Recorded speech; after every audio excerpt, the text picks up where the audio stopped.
Assalamualaikum warahmatullahi wabarakatuh. Kenalkan, nama saya Miranti dengan NIM A231233083. Perkenalkan, nama saya Nanda Budiani dengan NIM A231233082. Perkenalkan, nama saya Umur Wafia dengan NIM A231238085. Perkenalkan, nama saya Nika dengan NIM A231238086. Kami mahasiswa dari Universitas Tadulako, jurusan Matematika dan Ilmu Pengetahuan Alam, program studi pendidikan matematika dari kelompok 4 kelas C.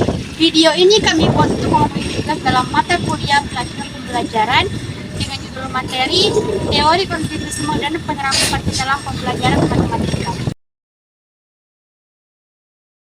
Teori kognitivisme adalah teori belajar yang lebih mementingkan proses belajar daripada hasil belajarnya. Salah satu aliran yang mempunyai pengaruh terhadap praktik belajar yang dilaksanakan di sekolah adalah aliran psikologi kognitif. Aliran kognitif ini memandang kegiatan belajar bukanlah sekedar stimulus dan respons yang bersifat mekanistik, melainkan lebih dari itu. Kegiatan belajar juga melibatkan kegiatan mental yang ada dalam diri individu yang sedang belajar. Karena itu, menurut aliran kognitif, belajar adalah sebuah proses yang aktif untuk mencapai, mengingat, dan menggunakan pengetahuan. Dengan kata lain, pendekatan kognitif dalam belajar memfokuskan pembahasan pada bagaimana manusia berpikir, memahami, dan mengetahui. Dalam pandangan kognitivisme, belajar terjadi ketika pengetahuan baru diperoleh atau pengetahuan yang sudah ada diubah oleh pengalaman-pengalaman.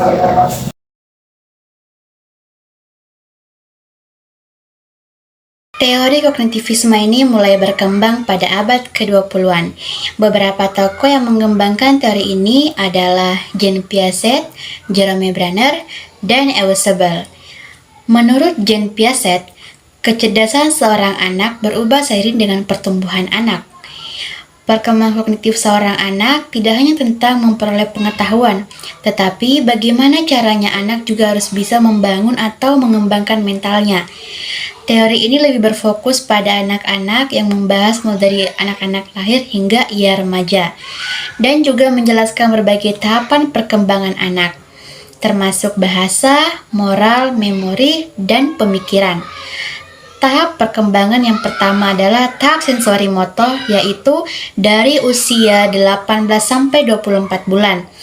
Selama periode ini, bayi menggunakan pemahaman tentang dunia melalui koordinasi pengalaman sensorik seperti melihat atau mendengar dengan tindakan motorik seperti menggapai atau menyentuh. Yang kedua, tahap praoperasional itu dimulai dari usia 2-7 tahun.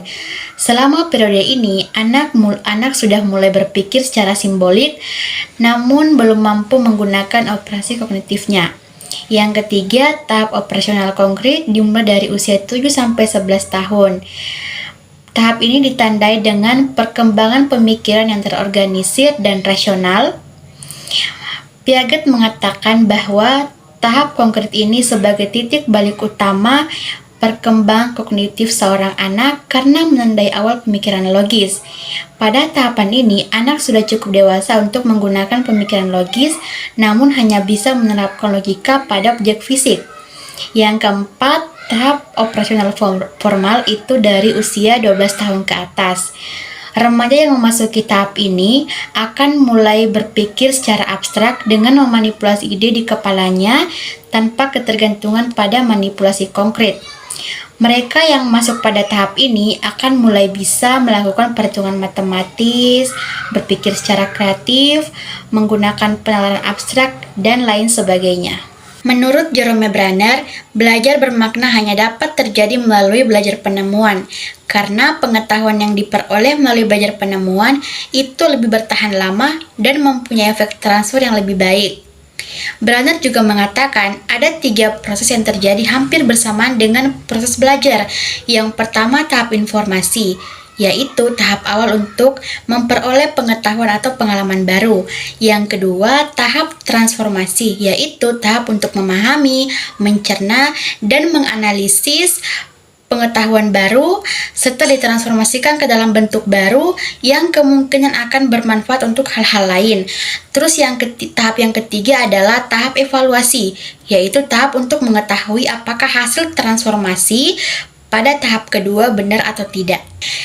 Menurut Eusebel, siswa akan belajar dengan baik jika isi pelajarannya itu didefinisikan, kemudian dipresentasikan dengan baik dan tepat kepada siswa, atau disebut advanced organizer, yang dengan demikian akan mempengaruhi pengaturan kemampuan belajar siswa.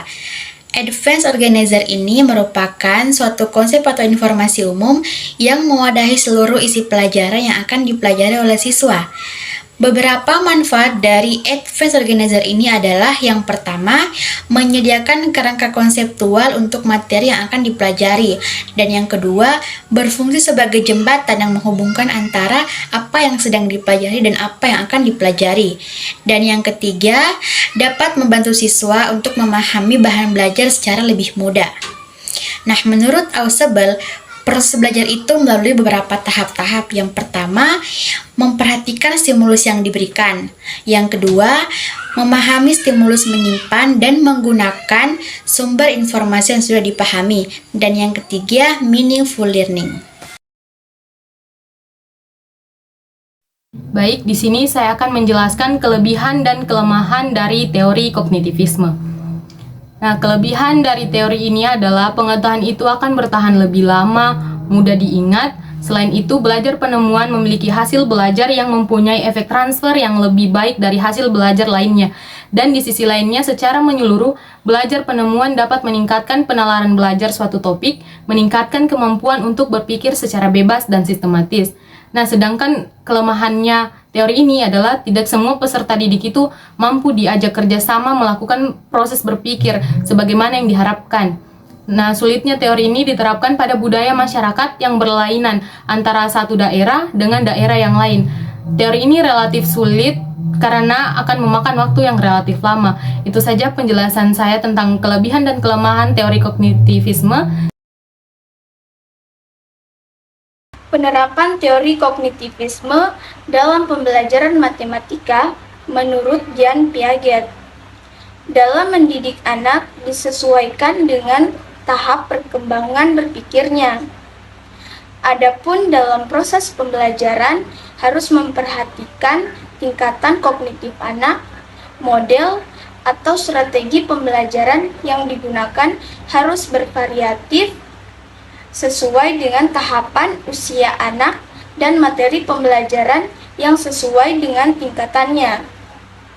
Jean Piaget juga mengatakan ada 3 aspek yang terdapat dalam perkembangan kognitif setiap individu yang meliputi isi, struktur, dan fungsi kognitif. Penerapan teori kognitivisme dalam pembelajaran matematika menurut Jeremy Brenner. Menurut Brenner, ada beberapa hal yang perlu diperhatikan dalam pembelajaran agar dapat dapat dengan mudah ditransformasikan, yaitu yang pertama, struktur pengetahuan. Hal ini sangat penting sebab dengan adanya struktur pengetahuan akan membantu siswa untuk melihat bagaimana fakta-fakta yang kelihatannya tidak ada hubungan dapat dihubungkan satu dengan hubungan lain. Dengan adanya informasi yang telah dimiliki oleh siswa, agar dalam proses pembelajaran dapat berjalan efektif. Struktur pengetahuan itu harus disesuaikan dengan karakteristik dan tingkat perkembangan anak. Yang kedua yaitu kesiapan belajar. Kesiapan belajar sangat dipengaruhi oleh kematangan psikologi dan pengalaman anak. Apakah siswa telah memiliki kesiapan dalam belajar? Maka perlu diberi tes mengenai materi awal berdasarkan topik yang diajarkan. Yang ketiga yaitu institusi. Dalam pembelajaran harus menekankan proses institusi, yaitu teknik-teknik intelektual untuk sampai pada formulasi tentatif, tanpa melalui langkah-langkah analitis. Setiap disiplin, ilmu mempunyai konsep-konsep, prinsip-prinsip, dan prosedur yang harus dipahami sebelum seseorang mulai belajar. Yang terakhir, yaitu motivasi. Dalam belajar, siswa harus diberi motivasi dengan berbagai cara untuk membantu serta mendorong siswa mempunyai kemauan belajar.